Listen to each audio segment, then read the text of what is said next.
بسم اللہ الرحمن الرحیم۔ السلام علیکم ورحمۃ اللہ وبرکاتہ۔ نماز چاشت، اس نماز کا وقت آفتاب کے خوب طلوع ہو جانے پر ہوتا ہے۔ جب طلوع آفتاب اور آغاز ظہر کے درمیان کل وقت کا آدھا حصہ گزر جائے تو یہ چاشت کے لیے افضل وقت ہے۔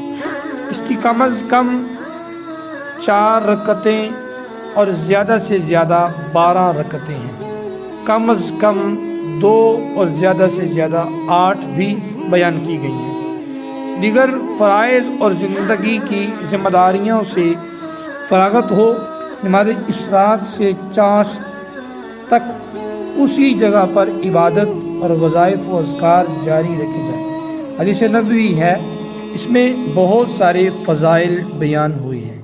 ترمذی اور ابن ماجہ نے حضرت انس رضی اللہ تعالیٰ عنہ سے روایت کیا کہ حضور نبی اکرم صلی اللہ تعالیٰ علیہ وآلہ وسلم نے ارشاد فرمایا، جس نے چاشت کی 12 رکعتیں پڑھی اللہ تعالیٰ اس کے لیے جنت میں سونے کا محل بنائے گا۔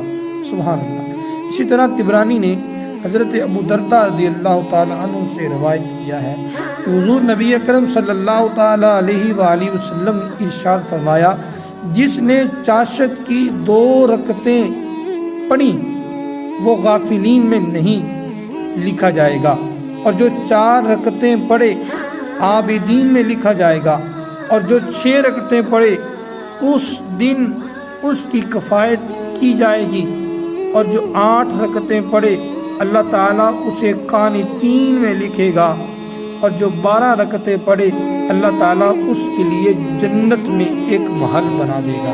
سبحان اللہ۔ مسند احمد و سنن ترمذی اور سنن ابن ماجہ میں حضرت ابو ہریرہ رضی اللہ تعالیٰ عنہ سے روایت ہے کہ حضور نبی اکرم صلی اللہ تعالیٰ علیہ وآلہ وسلم نے ارشاد فرمایا، جو چاشت کی 2 رکعتوں کی پابندی کرے اس کے تمام گناہ بخش دیے جائیں گے، اگرچہ سمندر کی جھاگ کے برابر ہی کیوں نہ ہو، اللہ تعالیٰ اس کے گناہوں کو معاف فرمائے۔